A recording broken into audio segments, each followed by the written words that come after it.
This meeting is being recorded.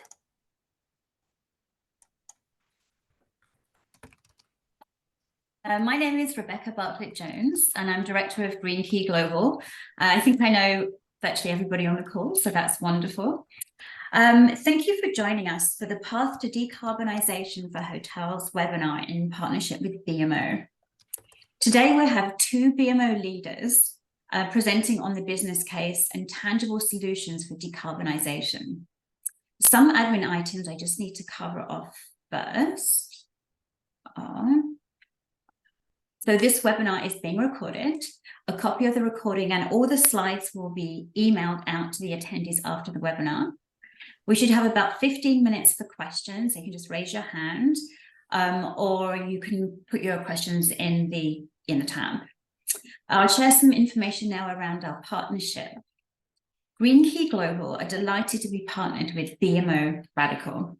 This partnership is critical to our members, looking for professional assistance in designing and implementing emissions reduction plans, including environmental strategies to help minimize costs and optimize value, regardless of where they are in their sustainable journey. I'm going to now introduce our first speaker today. It's James Burrow. James is the Director of Sustainable Finance at BMO Capital Markets. James identifies and addresses opportunities to grow sustainable finance products across BMO's financial group as a whole. His work also includes pursuing innovative sustainable financing solutions and aligning enterprise enablers to incentivize transition-driven growth. James joined sustainable finance from the BMO Office of Strategic Management, where he supported the bank's CEO and executive committee by developing an updated enterprise climate strategy announced in March of 21. Prior to that, James was a consultant with the Boston Consulting Group, an intelligence officer in the Royal Air Force. It's very impressive, James. So over to you. Thank you very much, Rebecca. Yeah, I mean, it's eclectic, if not impressive, but yeah, no, very, very glad to be here. So look, maybe we flip forward. I don't need to look at any more of my face right now, and maybe we can just talk very quickly of about the bank that I'm part of and that Brent's part of as BMO Radical.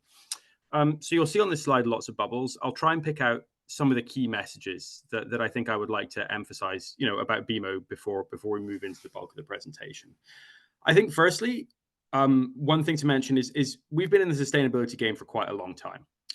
We've been carbon neutral ourselves in our own operations through a combination of emissions reductions and offsetting since 2010, sorry. We were one of the first banks globally to innovate on ESG mutual funds way back in the 1970s. We were a founder signatory of the UN Principles for Responsible Investment shortly after the year 2000. So this isn't a fad for us. This isn't something new. This is something we've been thinking about and something we've been doing for a long time. And I think we've been recognized for that recently. We were recently ranked the #1 most sustainable bank by Corporate Knights, actually 4 years in a row in North America, which is an achievement we're obviously proud of. But obviously things have changed since we first started thinking about this since the 1970s.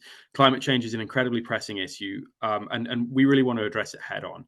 And really, we think about it in two ways: around our own ambitions to decarbonize what we do as a bank, but also how we help our clients, because that's really our role in the world, is how we help our clients. And in this circumstance, how we accelerate their own journeys to a net zero world.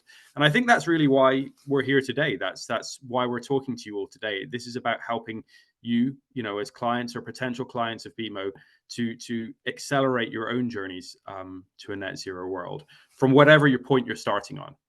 Whether you're already advanced and have a very, very set strategy and are a long way down the road in your own sustainability journey, or you're just starting to think about it. I think we're here to help you wherever you're starting. So if we just flip forward, now I know that I'm talking to a fairly sophisticated audience in terms of sustainability, people who do spend a lot of their time thinking about sustainability as relates to the kind of accommodation and lodging industry.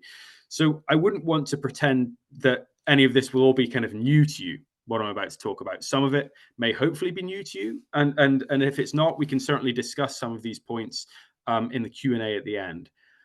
But what I wanted to do was, rather than try and present some exhaustive survey of all the themes and everything that's happening around sustainability in hotel and lodging and real estate, is I just wanted to pick out 3 or 5 themes that we are really focused on around sustainability in the industry. Try and do this in fairly bite-sized chunks. So again, I won't pretend to be exhaustive on all of these themes, but just want to kind of introduce them to you all as a conversation starter, as something to get you thinking, and maybe something we can discuss more in the Q&A.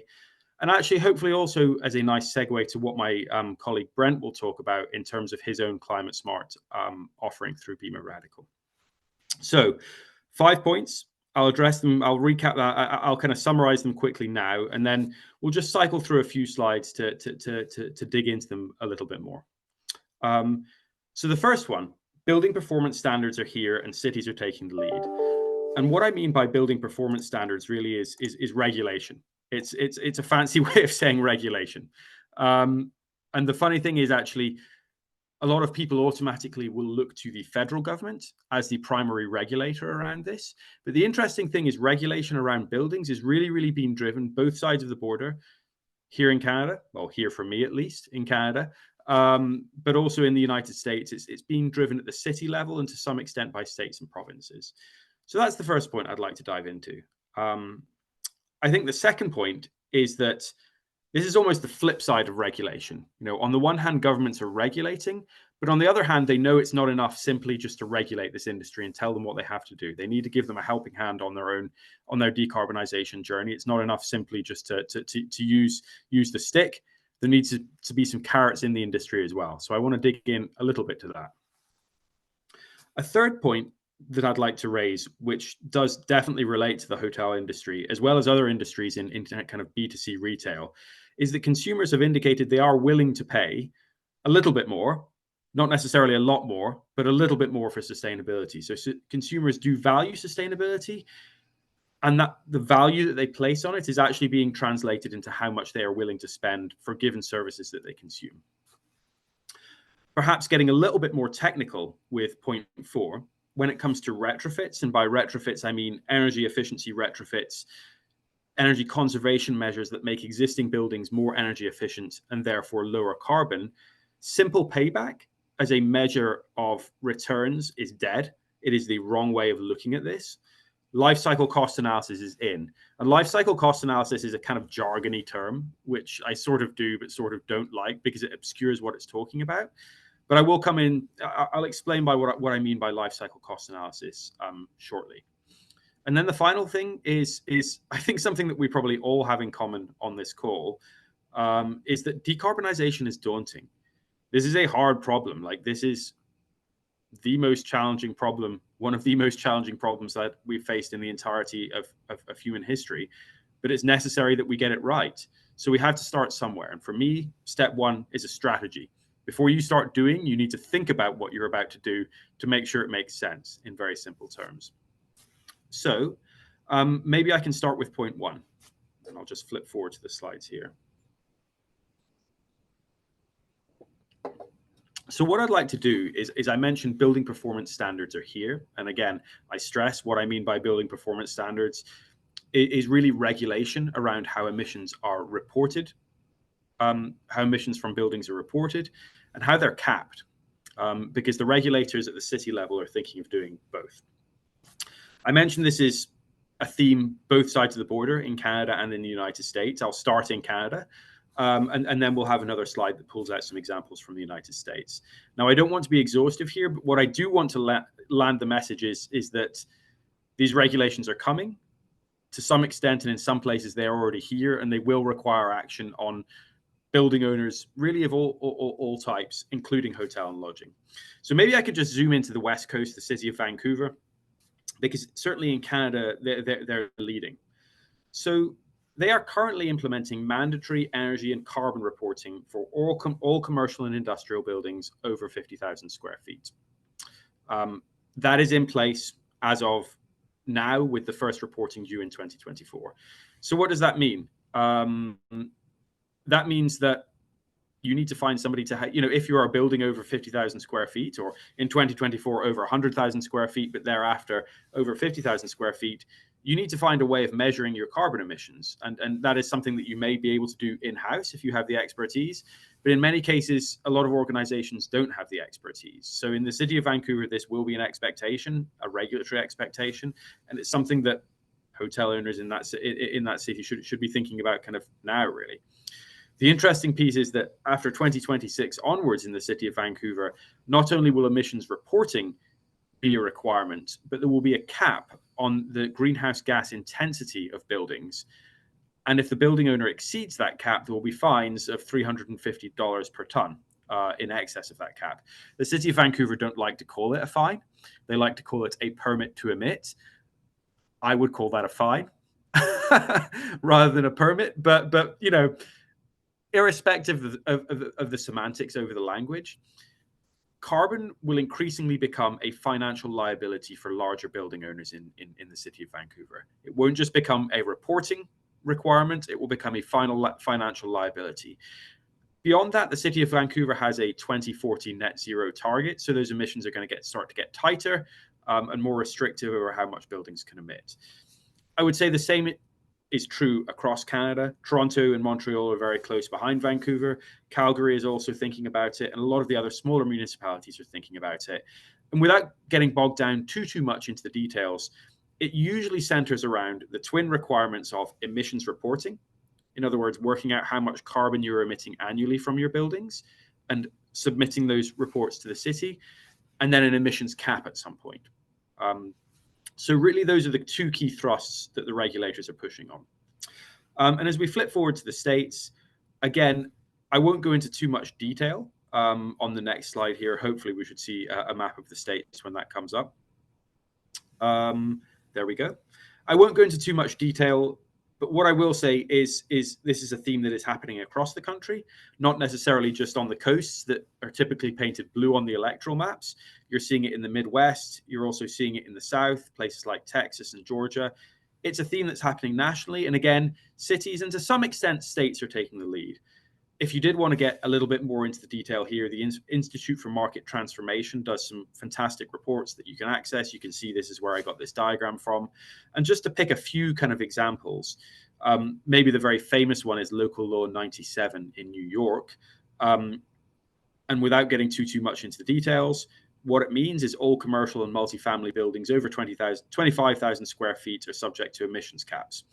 And emissions in excess of those caps will be fined as of 2024. So that's the here now in the largest city in the United States. Denver, Boston, cities across the entire country are thinking about this. And again, the key thing to stress here is that typically these regulations focus on both reporting the emissions, because obviously you can't reduce what you can't measure. And then once building owners have measured them, making sure that they're reducing them and frankly, penalizing them if they don't. Okay, so that's the scary piece, how regulators, what regulators are doing and how you're going to be punished if you emit in excess of a certain cap.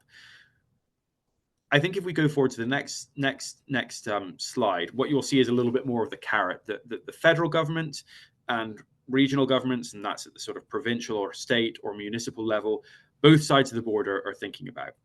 And you'll see I've put lightly here in gray. This is not exhaustive. These are examples at the federal level and the regional level. I've picked them out because perhaps they're some of the most striking or well-known incentive programs. But suffice to say that this is very much a regional game.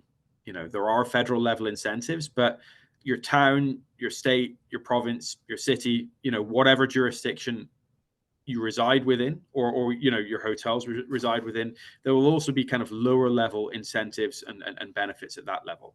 So there is a bit of an implied task there to do the research at your own local level as to what's available.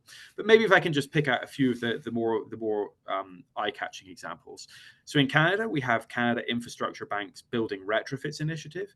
Now, what this practically means is that for building owners who are looking to decarbonize in excess of 30% versus a baseline, there is very, very discounted lending available to them to help them do that.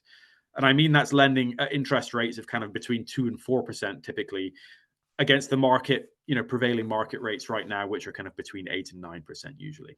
So there are low cost, long-term loans available out there in Canada.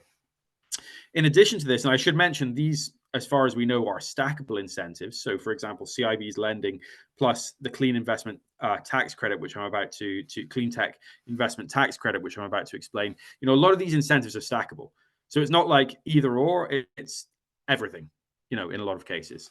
So very simply, the clean tech investment tax credit is a 30% tax credit for any costs associated with decarbonizing your building. And the great thing about this is people often think about investment tax credits as being only available for sponsors of very large projects, but this isn't true. It's available to commercial and multifamily building owners of all types and all sizes. And again, is a very, very material benefit there. You're going to get a 30% rebate effectively on the costs of the clean technologies that you employ in your building. Zooming down to the regional level, the City of Toronto has financing that includes impact loans of about up to $5 million at a rate of around 4%, with an amortization, a pretty attractive amortization of up to 20 years, 10% of which can be converted to a grant.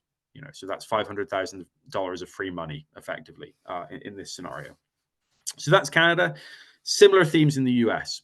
The National Clean Investment Fund is about $14 billion of money coming down from the IRA through the Greenhouse Gas Reduction Fund, which as of 2024 will be dispersed out into the economy in the form of loans and grants to building decarbonization. There are also federal tax benefits associated with decarbonization. So the energy efficient commercial buildings tax deduction, I think, has been around for a few years now. And if we go back to New York City again, New York City's industry energy efficiency program offers cash rebates of up to 50% of total energy efficiency project costs. So I think the message here is that if you look forward and think about the previous two slides, the regulation that's coming and the reporting requirements that are coming, sooner or later, these are going to be incumbent on all building owners to comply with, and there will be costs of non-compliance.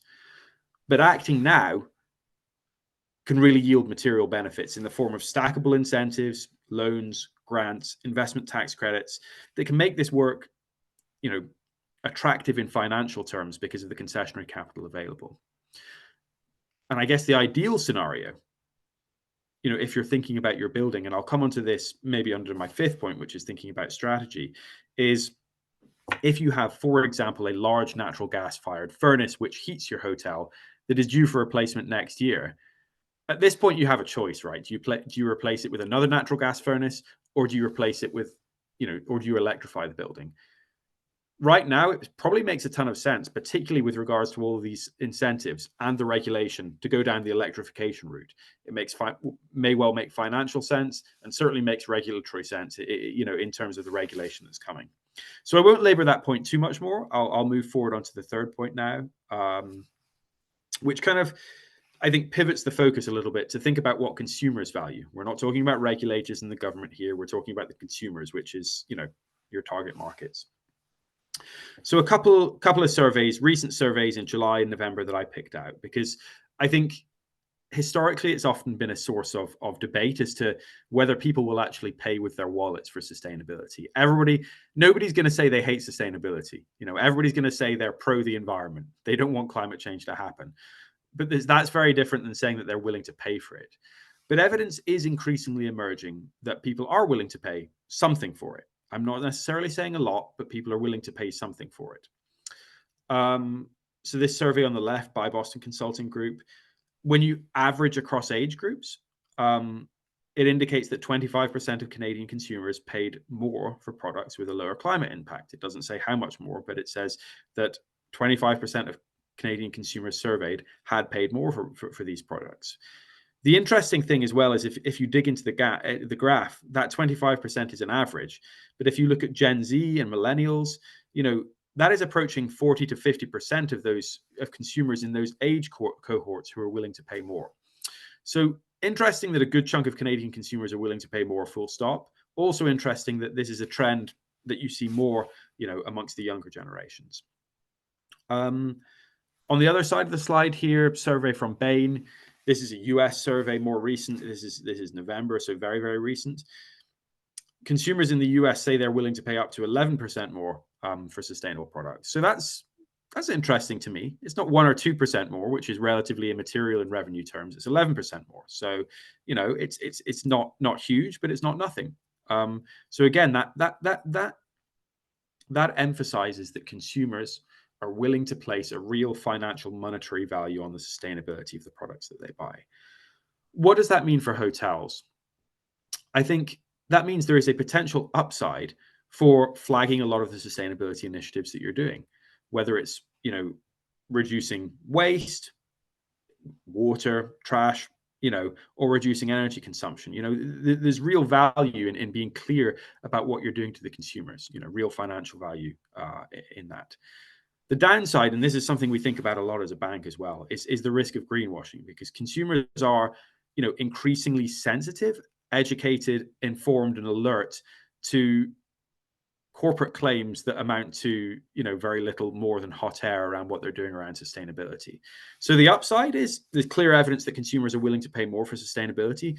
The downside is that if you get it wrong, and if you're perceived to have been greenwashing and not really actually taking meaningful action, that could be a real turnoff for a lot of consumers who are increasingly sophisticated and discerning about how they consume these products. Yeah, so I just found that interesting, and I wanted to, you know, bring it forward to this group. So I think if we flip forward to the next slide, maybe this is a little bit more of a kind of technical financial slide. And again, I don't want to go into the details in too much. But I think the key point that I want to land here is that traditionally, a lot of energy efficiency projects and retrofits were thought of in terms of simple payback. So, for example, a $50,000 heat pump, which saves $2,500 a year versus the natural gas alternative, has a 20-year payback. And sure, it pays back, the savings there, but as all of you, I'm sure, will appreciate, you can probably find ways of deploying your capital that have a lot shorter, you know, has a lot shorter payback term than 20 years. So 20 years is attractive, but maybe not super attractive. But in the context of energy efficiency retrofits, simple payback isn't really a great measure of thinking about this. It tends to capture all the costs, so the hard costs of the equipment and maybe the soft costs associated with installing it, but it misses a lot of the benefits. And increasingly in the real estate industry, the trend is moving towards something called life cycle cost analysis. So that really aims to capture all of the costs and all of the benefits of a particular project over the span of its life, which for a heat pump, a commercial heat pump or a chiller or something like that could be 20, 25, 30 years. So some of the benefits that it also incorporates are not just the energy savings that you see on the left-hand side of the slide, but the lower operation and maintenance costs associated with, well, operating and maintaining that piece of equipment. It would also impact. It would also include the impact of incentives that help you buy that piece of equipment, or penalties for using the alternative, which is natural gas. For example, in Canada, we have the carbon tax here, so the actual effective cost of natural gas is going up and up and up. So you can't just base that on 2023 costs, you need to think about 2030 costs. And it will also incorporate the idea that fossil fuel-based equipment may well become a stranded asset in say 10 years' time. You know, if you install a new gas-fired furnace now, are you really sure that the costs of operating that in terms of the taxes and the potential fines associated with fossil fuel heating of your building will not effectively make that a useless asset that is a liability only 10 years into a 20 or 30-year life? So the decisions that you make now, in other words, you know, you need to think about the costs associated with them in 20 years' time when that piece of equipment will be running. So I think the punchline here is that life cycle cost analysis really aims to paint a full picture of the benefits associated with a piece of equipment or a project, or indeed a project. I think the final slide, the final point that I would like to land here is, as I said, for all of us, decarbonization is daunting. This is a huge problem, and it can be frankly overwhelming sometimes. But I think, like any problem that appears daunting, the key is to break it down into manageable chunks and form a strategy about how you address it. So as I try and put myself in your shoes, respectfully, as you know, hotel owners, operators, you know, heads of sustainability, I think the first thing is sizing the problem. You know, you can't change what you can't measure. And this is what leads on to what Brent's about to talk about with Climate Smart, and how Climate Smart is a great tool for doing that. You need to get your arms around the size of your emissions and the sources of those emissions before you can think about reducing them. Otherwise, the steps you take will be fairly kind of scattergun and potentially not particularly attractive. So don't dive into, you know, installing a heat pump. Think about the sources of emissions before you take a strategy.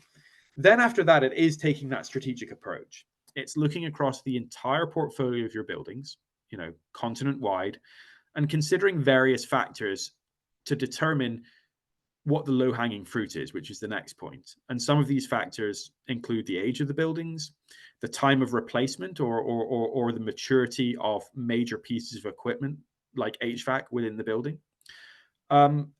Any major non-energy efficiency refurbishments that you plan on undertaking as well, because I mean, I'm not going to lie, we shouldn't shy away from it. An energy efficiency retrofit that replaces major mechanical and electrical equipment within the building is a serious piece of work that will probably disrupt the revenue and disrupt, you know, the operations of your hotel. So you might as well do it when you're doing a refurbishment or doing a bunch of other kind of capital upgrades anyway. You also need to think about the incentives or disincentives available to you, both at a national level and a regional level, and think about the regulations that you will have to meet. As I mentioned, this is being led at the city level, so it's not going to be a blanket regulation that is Canada-wide or US-wide.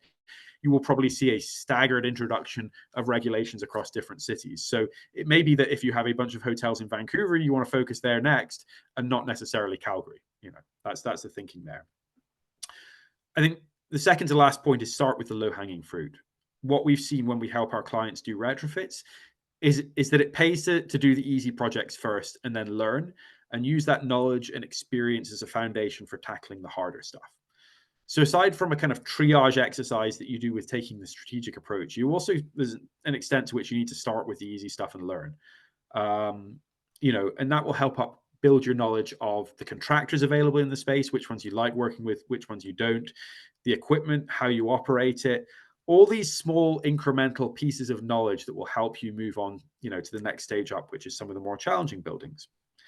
And then once you've learned with the low-hanging fruit, I think the next step is to carefully sequence the rest of the work around this strategic approach that you developed that incorporates the various different lenses that I've spelled out.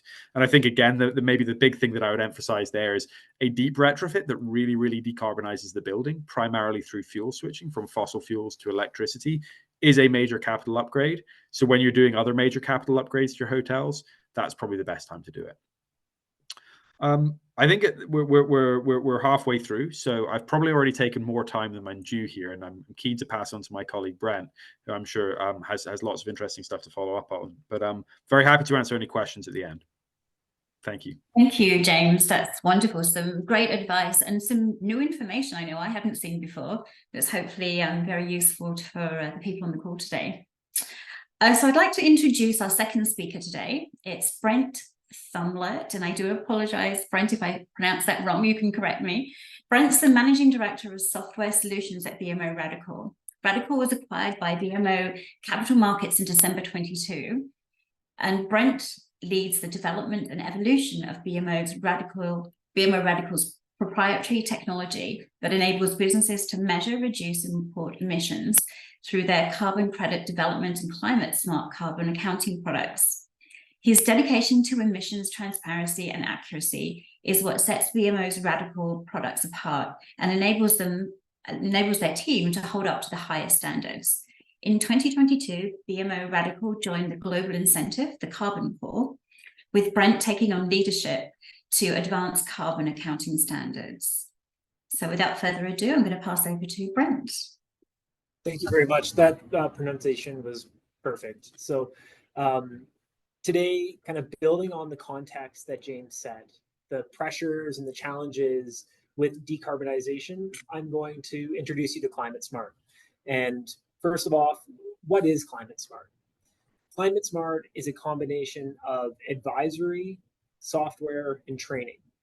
When we talk about the challenges and the capacity and measuring greenhouse gases across large organizational footprints with tens and hundreds of different sources of greenhouse gas emissions, it can be daunting. And we've essentially tried to address all of the challenges that one could face during this journey with Climate Smart. And the first is training.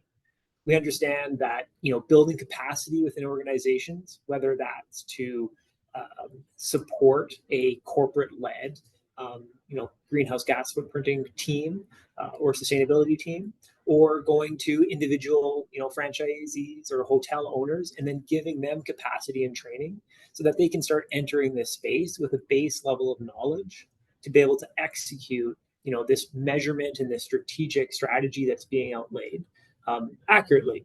And we do that with online training that enables people to understand the nomenclature, scopes, boundary setting, and all the practical knowledge to kind of get things started. Once we've kind of started to build capacity within organizations, we start leveraging our software. Software allows organizations to centralize emissions reporting. It allows us to sync utility data from utility providers, gather garbage usage, staff commuting, and all sorts of other different types of activities in alliance with the GHG protocol. Underneath the software, obviously, is our advisors. And our advisors are core to kind of the success of your program. These are dedicated sustainability advisors that help you along the way. They help you with reviewing the data. They help you with reduction strategy, target setting, and ensuring that your direction is correct. So let's keep going. What do you see typically from a climate smart business? Well, after 2 to 3 years of an organization being a climate smart customer, we're typically looking at 24% reductions in emissions. And when we start reducing emissions, it also means we're reducing the energy and the cost of that energy that we're importing to the business or the hotel. We've done this, for 15 years. Climate Smart has been growing. It's inventoried over 12 million tons of emissions. It's been award recognized kind of across North America as a very innovative solution, and we're saving organizations money.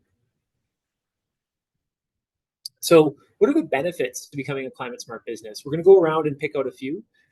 First of all, we're cutting our emissions.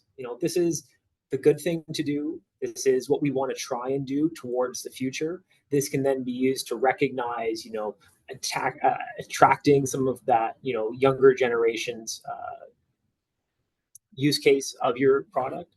But when you also cut emissions, you're also cutting energy costs, and you're becoming operationally more efficient. You're reducing the amount it costs to run the business, and all sorts of advantages there. You're starting to look towards mitigating risks. And, we talked about all of these supply pressures and these demands on reporting, net zero targets from different organizations that sign up. And all of these things can kind of really start to come together to create a great benefit for becoming a climate smart business. What does the typical climate smart kind of journey look like? I'm going to go through this to kind of set the idea of what you would expect as a customer. And we talked about it at the start, but we're really starting with the Climate Smart Academy. This is that capacity building tool. This is getting organizations and getting committees stood up so that inventory collection can be started. We have dedicated advisors connected with people, and they've received the training to move things forward. Next, we get into the software, and we start to measure the carbon footprint. We determine all the locations where emissions are taking place. We identify all the activities that are taking at that location that are material to the footprint in accordance with the GHG protocol. Then we start doing that data collection. And this is a really daunting challenge, collecting all of these emissions bit of information from fuel, utility bills, garbage. And we've tried to break down the barriers to collecting this by, like I said, providing automatic utility sync, being able to bulk import data, being able to push surveys out to different parts of the organization to collect that data. We really want to lower the barrier to entry to get accurate data. We want to steer away from cost-based estimates, but we can use them when needed, and then try and refine that as we move forward. Next, after we've reviewed this data and we've kind of completed the baseline or the first year of greenhouse gas accounting for the organization, we sit down and we start a decarbonization plan. This is where we start to look at what strategies can we implement to address the specific emission sources that are relevant to your business.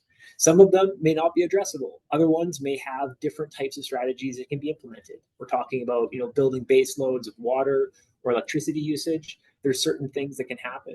But it's not just capital expenditures that can reduce your emissions. Sometimes it's behavioral changes, training programs, better practices of how to doing things. Climate Smart has a large database of different reduction strategies, and these consist of both, capitally intensive things that you can leverage BMOs and other kind of products to help unleash access to, but also behavioral based and like smaller impact things that additively over a larger enterprise can have a really big impact.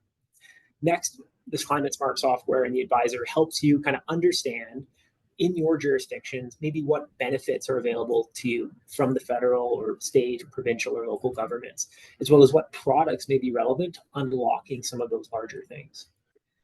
Lastly, once everything is kind of come together, we're able to share and celebrate this win. You've gone through a transformational journey of understanding what your greenhouse gas footprint is. You started to use this to coalesce towards a larger strategy. And we have great reporting that enables you to storytell what you have committed to, what you've measured, and then what you intend to do in the future. I want to give out one simple kind of example here from a previous Climate Smart client, and this is a hotel based out of Vancouver.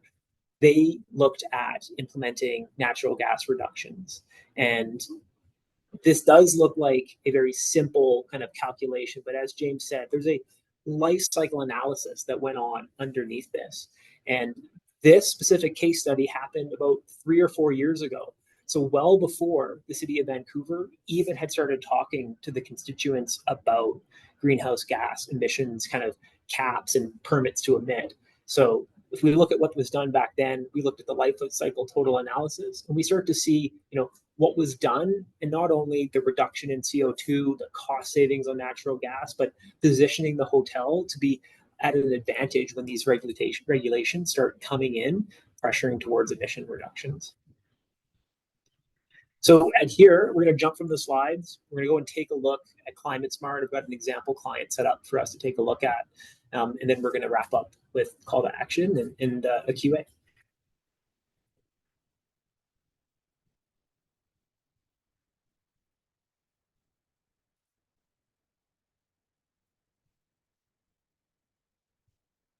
All right, so we've logged in to the Climate Smart dashboard for a fake hotel chain called Glamorous Getaways, Inc.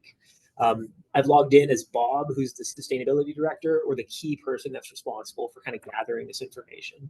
Right off the bat, we see access to the Climate Smart Academy. This is the tool that enables you to gain that information, get access to those additional resources, and it's also available to everyone else in the organization that you'd like to have access to really understand where we're going to measure and nomenclature, scopes, boundaries, etc.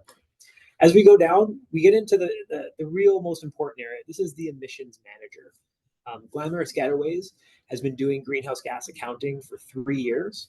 They started in 2020 and then did their first first inventory was done in 2020, followed by subsequent years in 2021 and 2022, and they started entering their 2023 inventory. We're going to go and take a look at the baseline year, and we're going to look at some of the insights that kind of came out of that. So as I've logged into the 2020 base year here, I see some kind of overview of intensity metrics. So when we start to analyze our greenhouse gas emissions, we may want to look at it from a couple different perspectives. We may want to look at it by the amount of revenue that the organization had during this time period. We may look at the number of full-time employees. And we also have custom intensity metrics. So, what is my emissions per occupied room? So what we're able to do is give you a better idea of greenhouse gas efficiency relevant to metrics that are important to your business. As we go down into the actual inventory, we can see there's 2 specific hotels that are being tracked. We've got the Road Trip Hotel and the Saltwater Hotel and Spa. We can see the amount of emissions for each. We can see the costs, and this can actually be directly imported from utility bills, or this can be estimated. This allows you to kind of start to understand how costs and energy can be related and to be able to create kind of financial pictures of your energy. If we go and take a look at the Road Trip Hotel, we can view some reports. And we'll see a very simple breakdown of the scopes of emissions. So for those aren't familiar with, scope 1, 2, and 3 as part of the GHG protocol, essentially scope 1 is energy that you combust on site. Scope 2 is imported energy. And scope 3 is literally everything else. And so we see a very typical kind of profile for a hotel here. We see a little bit of transporting people. We see the majority of it coming from heat, electricity, and then other. We can break that down and take a look at the actual emissions. So, we've got, transporting people. So there's probably a shuttle bus here that's maybe moving people back and forth across the grounds. And perhaps it's a larger hotel, so there's some groundskeeping equipment as well that's involved. We can look at our scope 2 areas. We've got our purchased electricity and our purchased heat. We decided to try and engage the staff by using staff commuting as something that we wanted to measure as well. So we have a module that enables staff to report how they're moving to and from work, and to try and drive home those sustainability practices, increase that employee engagement, and really drive results. From here, we're also looking at garbage and paper consumption. So the total emissions here were 106 tons for this hotel for the year. So diving really deep down into one specific location gives us an idea of the depth of what we can enable you to find. But we can go back and we can take a look at some multi-year reporting as well, and really start to see trends in operational performance. So if we look at our year-over-year accounts reports, we can look back in 2020. The majority of Glamorous Getaways hotels, Glamorous Getaways emissions were from heat, right? It was base heat, base load, all that kind of stuff. As we continued in 2021, we saw that increase. This could be for a variety of different reasons. And then in 2022, we saw a large electrification. We went from 70% to 56%, and we saw an increase of about 100% of the electricity usage. This is telling the story of actually a heat pump retrofit that took place at one of the locations.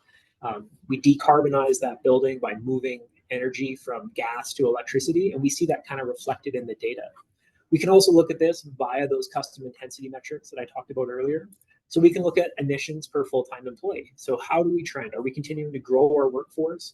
Are reduction strategies that are targeting employee kind of activities, showing an impact? I can look at emissions per revenue. I want to continue to grow my business. I want to be profitable, and I want to move, more revenue through the book. But is that coming at the expense of, these things? And we can track that. So we can see here that our emissions per, 1K of revenue is trending in the right direction. And lastly, we can look at a custom intensity metric, like per occupied room. We're able to see that we're also trending very similar to the revenue. So from here, let's jump back into the slides and wrap, and then over to QA.